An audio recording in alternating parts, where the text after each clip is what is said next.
Igwebike was an outstanding craftsman who acquired his renown through the arts and was known amongst aristocrats as well as commoners. He had a large family of many siblings who had all manner of diverse character traits humanity could ever imagine. They always moved in pairs, given their number. They had such a rapport with one another that none could come between them. Whether in good or bad times, through thick and thin, they learned to stick around for each other. They lived during the colonial period characterized by high moral and intellectual standards and class distinction, where the rich got richer and the poor poorer. This social gap only grew wider as time went by. The peculiarity of this family was its size.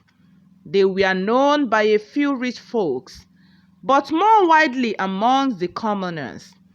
Having a large family at the time was perceived by the upper class as a characteristic of the poor.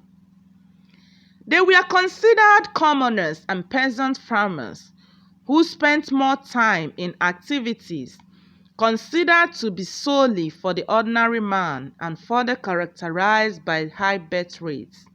Often these children served as workforce in the farms, during times of war as soldiers, and as collateral for unpaid debts and pledges. 16 children were born to Igwebike and his wife, who belonged to the middle class. Wherever any of the children went, people referred to them as the family or as society in miniature. Instead of going by the Igwebike name legacy that their father left behind after his passing, they changed their business name from Igwebike to Tate.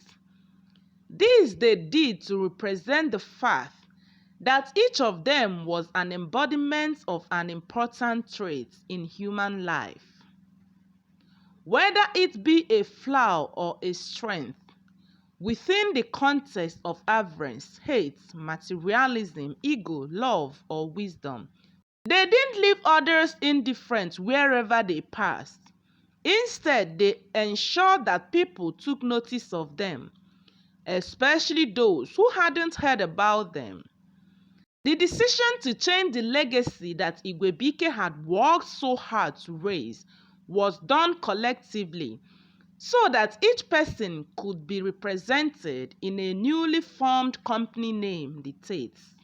The day usually started with the eldest son, Dictate, seeking to order everyone around as a means of making his position as the eldest son known and to attempt to make everyone to do things his way. Such orderings usually enrage, irritate, got angry at the slightest instruction because he, like his brother, also liked things done his way. The twin sisters, devastate and agitate, were known for their troublesome and disruptive nature by the other siblings in such a way that one would think they wanted to ruin of all, given that they always connived together. The outcome would usually stir up a fight or attempt to make void any constructive ideas for the continuity of the family business.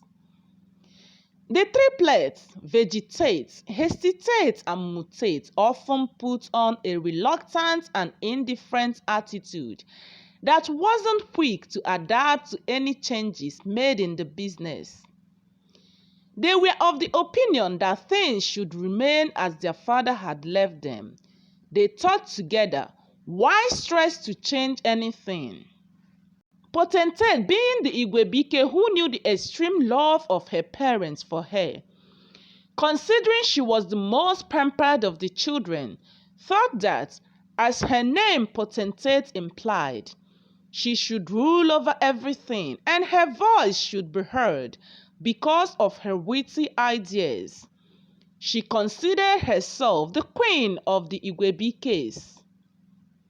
Imitate and mimitate, also nicknamed Mimic, understood just how to swap moods, going by the person who at the end of the day led the siblings as the occasion presented itself. Possessing no stable opinion of their own, coupled with indecisiveness, they followed the person who oftentimes won at the end of the day, irrespective of the decision, whether right or wrong. Each person's traits, once put together with the rest, served as a great purpose when they all acted for the common good of all in unity, thereby complementing one another in strength. Conjugate and meditate, nicknamed the twins of wisdom. As they were very reflective, spoke with great wisdom in few words, which often calmed down tensions amongst them. They were of vital importance to the family, being the third and second to the last children of the Igwebikes. After listening to the wisdom of the twins, Rotate knew how to turn things around for the better, reminding each of their uniqueness and participation no matter how small. It was significant for the furtherance of the enterprise and the family at large, nothing taken for granted.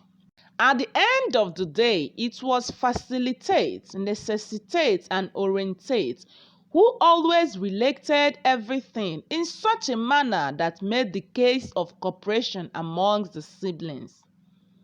Facilitate made it easy for everyone to be happy to disagree on lighter issues in order to agree on weightier ones. In their unity in diversity and their disagreeing to agree, they loved each other and valued the strength and uniqueness of each, bearing in mind that in times of adversity, each looked out for the other.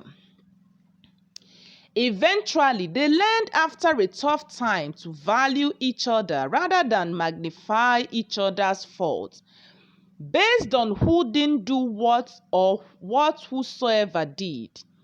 They learned to minimize the lesser and insignificant things and to emphasize the major things together.